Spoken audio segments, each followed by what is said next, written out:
iBourne හැමදෙනාටම iTEC electronic Sinhala channel එකෙන් අපි අද කතා කරනවා සිංගර් hot water shower එකේ pressure motor එකේ එන repair එකක් සම්බන්ධව. මම මේ check කරන්නේ ඇතුළත තියෙන magnet එක on කරලා බලනවා වැඩ කරනවද කියලා motor එක. දැන් මම මේ machine එකේ repair එක කරලා ඉවරයි. ඉවර වුණාට පස්සේ මේ check කරගන්න විදිය ගැන තමයි අපි මේ බලන්නේ. කාන්දම් කැල්ලක් අල්ලලා sensor එක උඩට වැඩ කරනවද කියලා check කරලා බැලුවා. දැන් මේක ඉදි තවත් ක්‍රමයක් වල මේක කලිනුත් මම කියලා දීලා තියෙනවා මැෂින් එක උඩ යට මාරු කරලා ඉස්සුවට පස්සේ ඒ කියන්නේ යටපැත්ත උඩට ඉස්සුවට පස්සේ ඒත් on වෙනවා.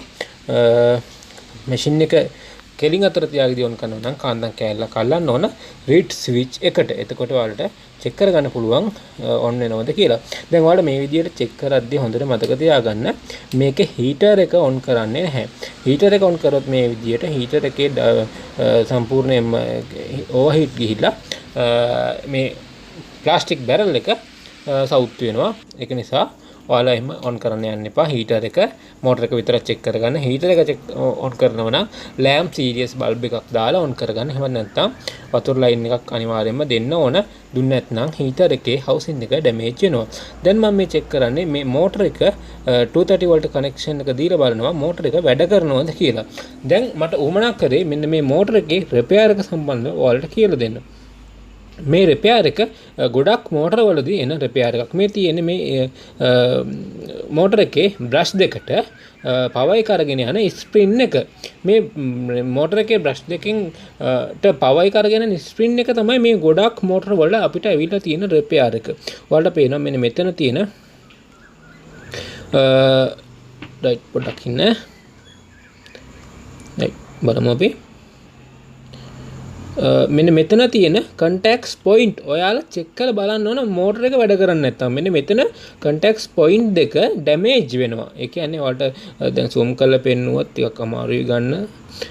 ගත්තොත් ඔයාලට පේන්න පුළුවන් එතන වලක් වගේ හැරිලා තියෙනවා. මේ විදිහට වලක් වගේ හැරිලා මෙතන contact නැති වෙනවා. ඔයාලට මේ contact නැති වුණොත් motor එක නතර වෙනවා. මේක මේ model එකට තියෙන common fault එකක්. ගොඩාක් motor වල මේ ප්‍රශ්නේ තමයි අපිට වැඩිපුරම ඇවිල්ලා තියෙන්නේ. කියන්නේ මේ වෙන මොකුත් ලෙඩ ඇවිල්ලා නැහැ. මේ ඉතින් ස්ප්‍රින් එක සවුත් වෙන ලෙඩේ තමයි එන්නේ. දැන් එතකොට ඔයාලට දැන් ඔන්න කියලා දුන්න මේක මේ repair එක අඳුර ගන්න ඉක්මනටම ලේසියි. මොකද මේ එතන පොඩ්ඩක් අයත් කරලා බලන්න මෙතන contacts ප්‍රශ්නයක් වෙලා තියෙනවද කියලා. දැන් මේකේ fuse එකක් තියෙනවා මෙන්න මෙතන. මේක පිච්චෙන්නේ motor එක overheat වුණොත් විතරයි. overheat වුණොත් මේක පිච්චෙනවා. පිච්චෙනොත් කරන්න තියෙන ඒ line දෙකකට සම්බන්ධ කරලා on කරන්න පුළුවන්. එහෙම නැත්නම් මේ fuse එකක් හොයලා දාන්න පුළුවන්. මේක රස්නෙට පිච්චිලා ඉවත් වෙන fuse එකක්. ඒ කියන්නේ ඕනට රත් වුණත් ඒ line එක පිච්චිලා යනවා.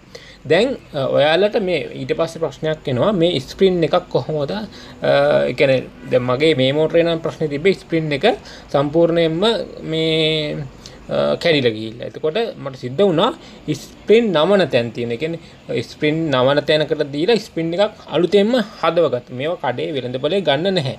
ඒක නිසා අලුතෙන්ම හදවලා තමයි මේ මෝටර එකට ස්ප්‍රින් දෙක දාලා තියෙන්නේ. දැන් ඔයාලට ඊට පස්සේ ඔයාලට කරන්න පුළුවන් වෙනවා මේ මං කියලා දෙන්නේ ඒ ලයින් එක ඇවිල්ලා තියෙන්නේ fuse එක හරහා.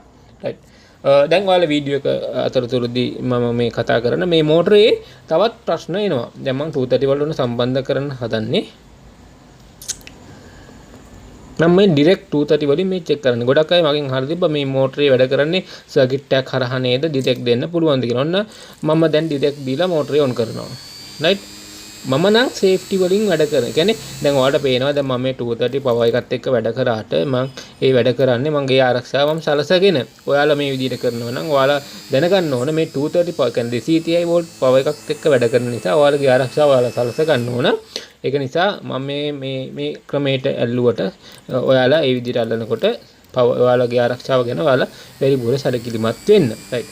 මං මේ මෝටරේ තවත් එන ප්‍රශ්නයක් ගැන කතා කරොත් මෝටර එක වැඩ කරනවා පම්ප් එක වැඩ කරන්නේ නැහැ. මේ මොඩල් වල තවත් එන ප්‍රශ්නයක් තමයි ඉස්සරහා තියෙන පම්ප් හෙඩ් එකේ ඉම්පිඩර් එක කැඩෙනවා.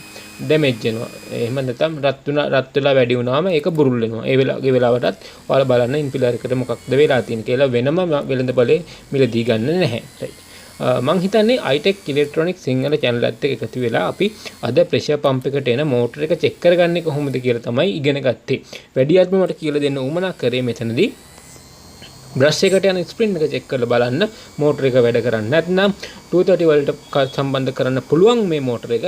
ඒක නිසා ඔයාලා 230 සම්බන්ධ කරගෙන මෝටරේ වැඩ කරන්න. ඔයාලට මේ මෝටර එක දිගට වැඩ කරන ප්‍රශ්නයක් එනවා නම්, ඒ කියන්නේ කන්ට්‍රෝල් නැහැ කියලා ප්‍රශ්නයක් එනවා නම් මේ මෝටරෙත් එක්ක සම්බන්ධ පොඩි සර්කිට් එකක් තියෙනවා. ඒ සර්කිට් එකේ ට්‍රැක් එකක් තියෙනවා. ඒ ට්‍රැක් එක කියන්නේ පින් 3ක IC එකක් වගේ එකක්. ඒක මාරු කරලා දාන්න. සුබ දවසක් හැම දිනාටම.